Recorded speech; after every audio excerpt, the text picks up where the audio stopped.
Quando estávamos decidindo o que apresentar hoje, nessa reunião de abril, foi escolhida exatamente essa situação, a situação da arte, em relação ao Instituto Paulo Gontijo. O Dr. Paulo Gontijo, ele não se conformava com a enfermidade dele.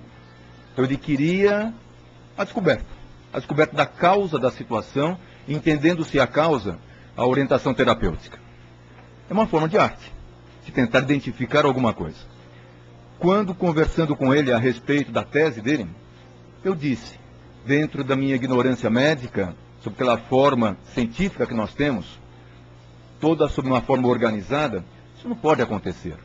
Uma bactéria comprometendo as articulações e daí o seu produto sendo captado pelas terminações nervosas e esse produto indo lá no corno anterior da medula e comprometendo o neurônio motor. Não dá para entender desse jeito. Eis que de 2 anos para cá, algumas coisas estão acontecendo de uma forma muito interessante. Sabemos que a esclerose lateral amiotrófica, ela aparece no mundo todo. Em certos locais, ela é mais intensa, mais frequente, mais prevalente. Exemplo, nas Ilhas Marianas. Lá ela é 100 vezes mais prevalente que no resto do mundo. Alguma coisa diferente tem que estar acontecendo lá. Nas Ilhas Marianas tem uma região chamada Guam, que foi base americana da Segunda Guerra Mundial, e os soldados americanos precisavam de médicos. Eles levam os médicos. E eles detectaram essa situação.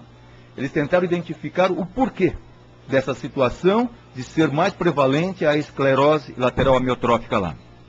Verificou-se que os indivíduos que moravam naquela região, que moram naquela região, eles se alimentam de um fruto de uma palmeira. E esse fruto, ele tem uma substância chamada cicade. E essa substância, ela tem um aminoácido chamado BMAA, que é uma sigla, para não falar o nome completo. E esse aminoácido, parece que ele se transforma em glutamato endógeno. E essa transformação em glutamato faz com que ocorra uma excitotoxicidade, ou seja, o neurônio motor, ele sofre um processo de toxicidade e ele morre mais precocemente. E essa descoberta é que trouxe um medicamento, que é um medicamento que as pessoas com esclerose lateral amiotrófica usam, que é o neuroprotetor, um medicamento que inibe esse glutamato. Só que tentou identificar nos indivíduos, na corrente circulatória, o aumento dessa substância. Não foi conseguida essa definição, essa identificação. Mas alguma coisa tem que haver lá. Passaram-se os anos. Um indivíduo do Havaí, Dr. Cox, ele quase que fechou o elo. Qual que era o elo?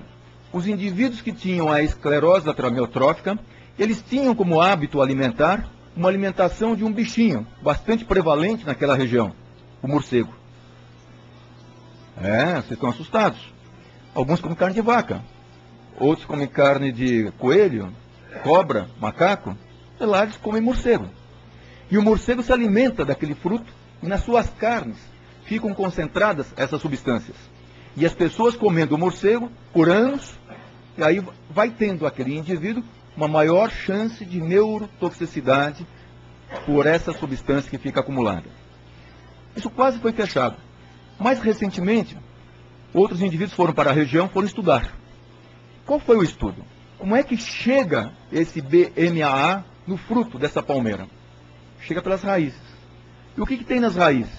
Tem uma bactéria chamada cianobactéria. Ela que produz essa substância chamada BMAA, que pela seiva chega até o tronco, do tronco até o fruto, aí o morcego e o humano entrando na cadeia alimentar dessa situação. Será que isso tem no Brasil também? Tem. Em certos locais, essa cianobactéria ela é mais concentrada. Então pode ser que, em certas situações, a nossa alimentação ela pode levar a uma situação de risco aumentado para o desenvolvimento da esclerose lateral amiotrófica, que é algo em estudo. Ou seja, aquela tese de condenado que eu achava inicialmente um absurdo, ela não é tão absurda desse jeito. Isso é arte. A pessoa consegue colocar as suas ideias. As ideias devem ser colocadas. Quando a Leide, ela vem aqui e ela fala que ela é fã da mãe dela, eu posso dizer que eu sou tão fã da mãe dela, como assim também eu sou muito fã da Leide. Leide como filha, Leide como cuidadora, Leide como mãe e Leide como amiga nossa. Obrigado, Leide.